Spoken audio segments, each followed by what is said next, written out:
Praise the Lord. Hallelujah. Praise the Lord. So this evening, my dear brothers and sisters in Christ, before we get into the meditation on the Word of God, right, let us thank the Lord for these moments that He's given us. Right, on a Friday evening, we are able to. He has given us the grace to be here, sit here with the Lord, praising the Lord, glorifying God for all the blessings that He's given us. And we would also have the adoration. We'll get to experience His presence in the most blessed sacrament. So these are blessed moments. These are all blessings that we receive. So let us thank the Lord from the bottom of our hearts for all these wonderful moments that we are given as graces. So this evening, when I was meditating on what I have to share with this congregation, right? What the Holy Spirit has inspired me to talk about is, in every talk that we talk, right? We always say that we have to talk to other folks about Jesus. We have to tell them about Jesus. We have to spread the good news, right? We have to tell other people who do not. We have to make sure that everybody hears about Jesus. But what do we tell people when we talk about Jesus? What is the root or the most important thing that we have to talk to others when we talk about Jesus? Any guesses? Do we say that Jesus is a healer? Jesus is somebody who would help you in your troubles? What do we go and tell? Yeah, go ahead. Jesus is the Son of God. Okay. Jesus is our everything. Okay. Okay, good. Jesus is our Savior. Praise the Lord. So we have the right answer. Jesus is our Savior. What does He save us from? Is it our debt? Our sins? Praise the Lord. So that is what, my dear brothers and sisters in Christ, that the Holy Spirit is inspiring me to talk about, right? And we briefly heard that in the homily that Father Patrick gave this evening, right? We are living in a secular age right now, where we have lost that idea of sin, right? When you go and tell somebody that what you have done is wrong, or what sin, forget sin, right? You are living in a society wherein you can't even go into a office, right? And if somebody does something really bad and say you won't even have the liberty to go and tell them that you have sinned, right? People will look at you and say you are crazy. Praise the Lord, right? Do you agree? Right? And unfortunately that is the state or the world that we live in. Right, and as Father Patrick was talking this evening, right? That is something that we have to start tackling. We have to come out of our comfort zones and start talking to people. Why Jesus is the Savior? Why do you need Jesus? Right? We have to tell, as Brother Ashley was in the praise and worship. Right, there was one small verse that he mentioned. That is from Romans chapter 3 verse 10. Romans chapter 3 verse 10. Romans chapter 3 verse 10. This is what we read. We read, there is no one who is righteous, not even one. Praise the Lord.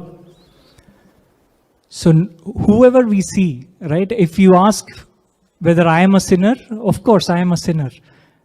Doesn't make me a saint or doesn't make me somebody who is without sin just because of the fact that I was given the grace and the opportunity to be here and share the Word of God with you. Right? Everybody that we see around us is a sinner. But the problem that we have in our society, in this age that we have, is that we have lost that sense of sin. We have lost that sense of what is good and what is bad, what is wrong. Right? And that is what the Holy Spirit is asking us to do, to come out of our comfort zones and tell people why you need Jesus, that there is sin in their lives. But that doesn't mean that we have to be judgmental when we say that. When we tell somebody that you have sinned or there is sin in their life or what you do is wrong, that should be out of the love that we have for that person. Because just as Jesus loves you and me, my dear brothers and sisters in Christ, even the worst sinner out there, Jesus loves him exactly the same way as he loves us. We do not know what people are going through, but Jesus does. So we should not judge, as we read in the Gospel of Matthew, right? You should not judge, because however you measure, that will be measured unto you. So we have to, out of the love that we have for them, out of the understanding that we have, that Jesus wants that person also to be in heaven with him for all eternity. Right? We should start talking to people about how they can change their lives. How they can change their lives so that they can be closer to Jesus. And how Jesus has come down to this earth, humbled himself and saved them from their sins. Right? So when we start talking to people about Jesus, the first thing that we have to understand is we have to make them understand that there is sin in their life. And we ourselves, I'm not talking only about in third person, right? We ourselves have to understand that we have sin in our lives, no matter who we are. Right? And one of the things that I have noticed, or one of the things that the Holy Spirit has inspired me to share this evening, and this has been a strong inspiration that I've been getting for quite some time, right? I've always thought, why is it that people don't come forward and say, okay, what I'm doing is wrong? Why do people not do that? Why do people don't think about the fact that I am sinning? I am doing something that is against the love of God. What the Holy Spirit told me, or is inspiring me to say, is just because the root cause is the pride that we have in our hearts. That is the root cause. It is the pride that we have in our hearts. Because when I or any one of us go and kneel down in that confessional and talk to the priest who is sitting there in the person of Christ, and when we say, Lord, I have sinned, these are things that I have done again and again and again, we have to have that humility in our hearts. But right now we live in a world where people don't think about it, right? And they have gotten so used to the things that we see around us that it has just become the normal, right? And that is what the Holy Spirit is saying. It is the pride that we have. And there are a lot of people, if you go to a retreat, there are so many retreats that happen online and all that, right? If you go to any retreat, most of the times, the preaching would start off with sin. And one of the biggest scandals, or one of the biggest things that people say against retreats, is that these priests, these people who conduct these retreats, they are doing it so that people are feeling guilty about themselves, right? Because that is what they are, that is how the people who do not even understand what is going on talk about spiritual things. They say, okay, the priest is coming and saying that you did this wrong, you are doing that wrong. The priest is not saying that.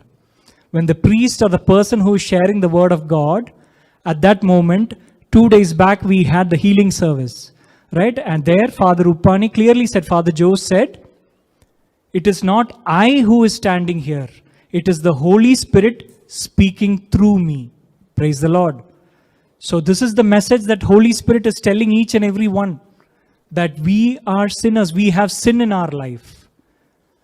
Even the King David, if you look at Psalms 51, that is one of my favorite Psalms, right? Psalms 51. If you look at Psalms 51 verse 5, this is the king of that nation talking. This is his heart. I was born guilty. I was born guilty, a sinner when my mother conceived me. Again, 51:7. He is requesting the Lord, purge me with hyssop, and I shall be clean. Wash me, and I shall be whiter than snow. A leader of a nation is kneeling down. He sinned. He did something that was against the love of God. And this is whom God said has a heart which is similar to his heart. And this is that same person who fell into sin. But by God's grace, he had the grace to repent and go back to the Lord, run back to the Lord and say, Lord, I'm a sinner. Cleanse me. You wash me so that I might be whiter than snow. This is the same humility, my dear brothers and sisters in Christ, that the Holy Spirit is inspiring today, that we should help other people understand, cultivate in other people. And how do we do that? By practicing this humility in our own lives. Praise the Lord. When we go stand in a long queue in front of a confessional, the Holy Spirit has the power to inspire 15 other people to do that. Praise the Lord. And that is what we have to see in faith when we do these acts of faith. We call them acts of faith. It is not just the graces that we receive, the forgiveness of sins that we receive through that holy sacrament of confession. But there, at that moment in time, the graces from heaven, right? When we repent, the heavens open up and we do not know and we cannot perceive the huge number of people who get graces at those moments, my dear brothers and sisters in Christ. And every time when we go and talk about Jesus, right? It is not that we should make other people guilty.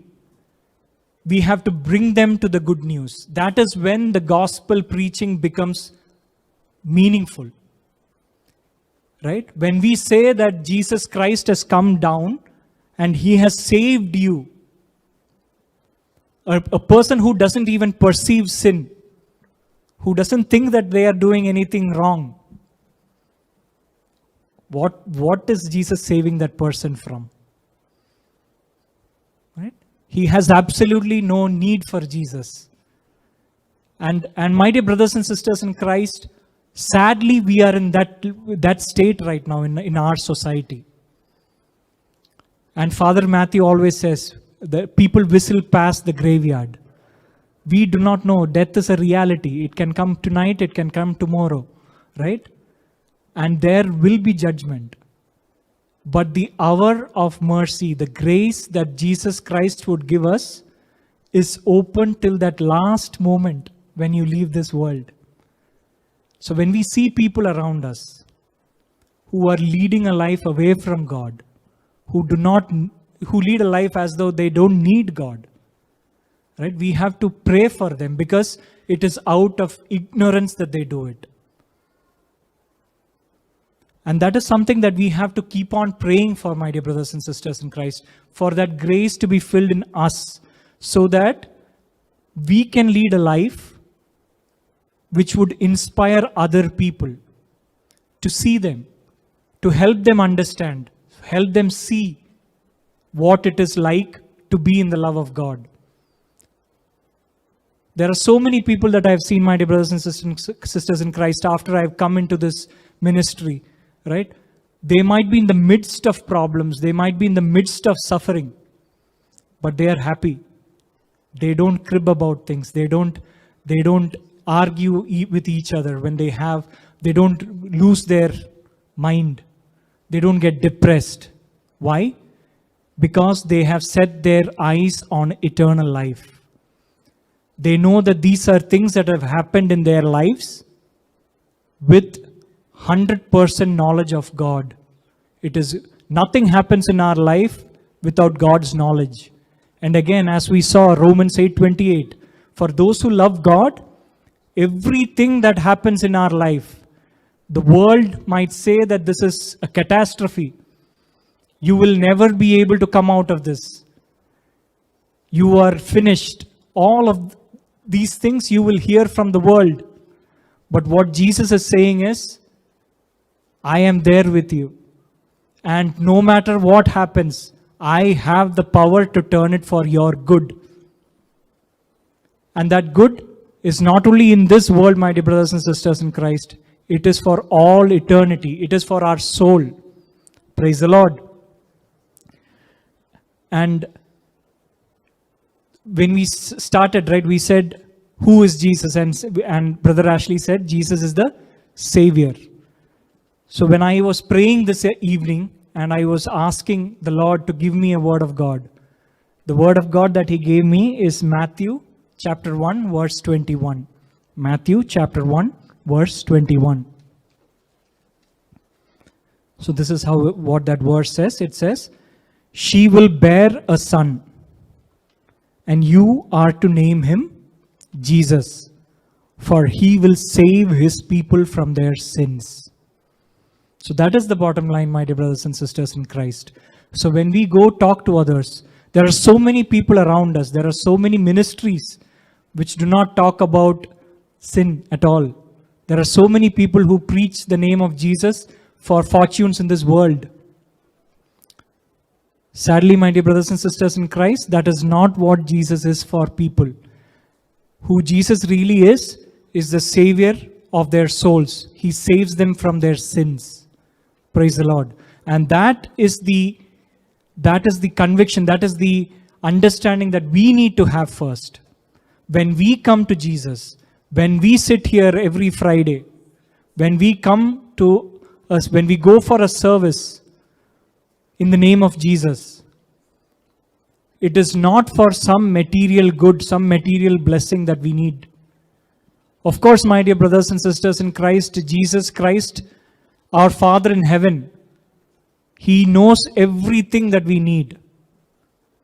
Right? And as we read in Philippians 4:19, everything that you need will be given. Everything that you need will be given to you, my dear brothers and sisters in Christ. Because the whole world belongs to our Lord. He can give you anything that you want. Anything that you need. Let me correct myself. Not want. Anything that you need. Praise the Lord. And that is the understanding that we need to have. We should know what our needs are. We should know what our wants are. And we should help other people realize what our needs and wants are. Based on the secular culture that we are living in, you can be extremely selfish and still they'll say that you are a good person because you have not hurt anybody else. Correct? Am I right or am I wrong? Thank you. Praise the Lord. So right now we are living in a state, we are living in an age where you can be selfish. You consider only you, your family, your children, and that's it. You don't care about what is happening around. Even if there is, just like the rich man and Lazarus, right? But that is the state of life that we have. The rich man he didn't do anything bad to Lazarus. He didn't hurt Lazarus. He didn't even make him go out of his house, right? He didn't shoo him away. The world that we are living now will say, yeah, he's a gem of a person, right?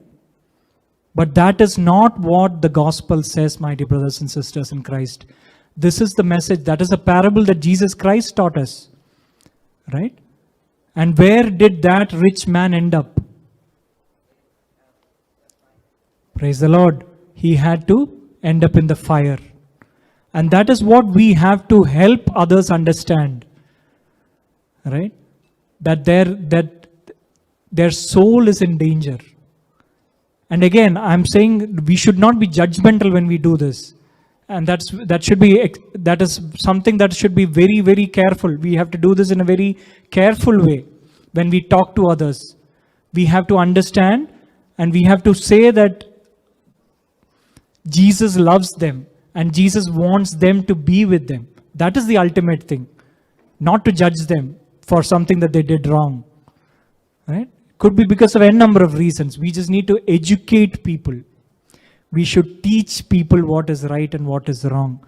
Because that is the state that we are in. Our kids who go to school, the morality should be taught, my dear brothers and sisters in Christ, right now, in this age. And that is a message that the Holy Spirit is saying, right? That everybody needs Jesus. And we have to make sure that people around us understand that they need Jesus because they are in sin. Praise the Lord. All of us are in sin. But not everybody would have that grace to go stand in front of people and talk to them. Sometimes you will have to hear some remarks that you may not like. You might be physically harmed. All of this could happen when you go and talk about Jesus to somebody. Especially if you go into a place like your workplace, right? They could even threaten you that if you take the name of Jesus, if you talk about religion and faith again, then you might be fired. Praise the Lord. But we have to think, my dear brothers and sisters in Christ, right? Would I do that? Given an opportunity at my workplace, will I be able to stand up and say what you have done is wrong because that is against what Jesus Christ said?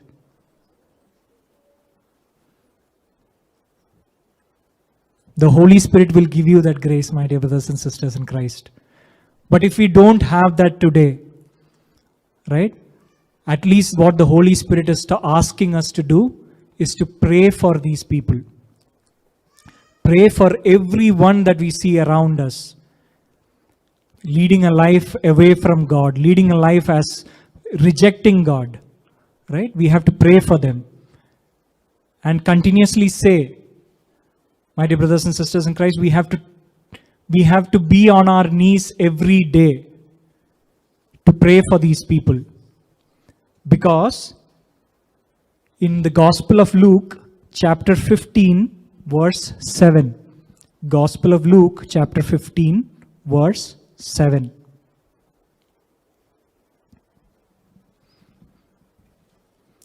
This is what it says. There will be more joy in heaven over one sinner who repents than over 99 righteous persons who need no repentance.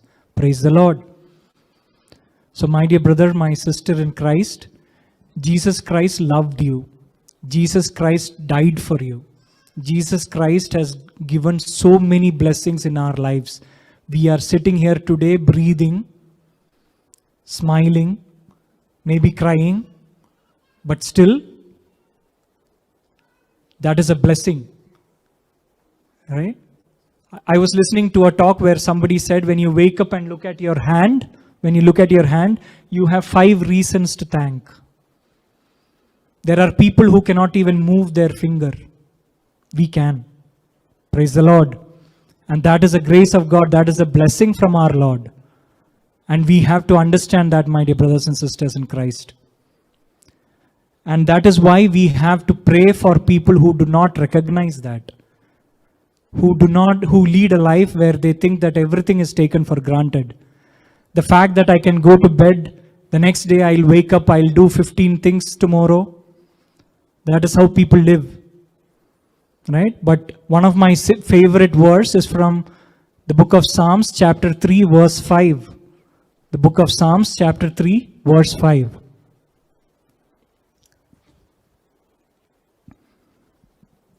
I lie down and I sleep. I wake again, for the Lord sustains me. My dear brothers and sisters in Christ, it is the Lord who sustains me through the night. I wake up the next day because God willed it. Praise the Lord. My dear brothers and sisters in Christ, this very evening, there will be people who will go to bed tonight who will not see tomorrow morning.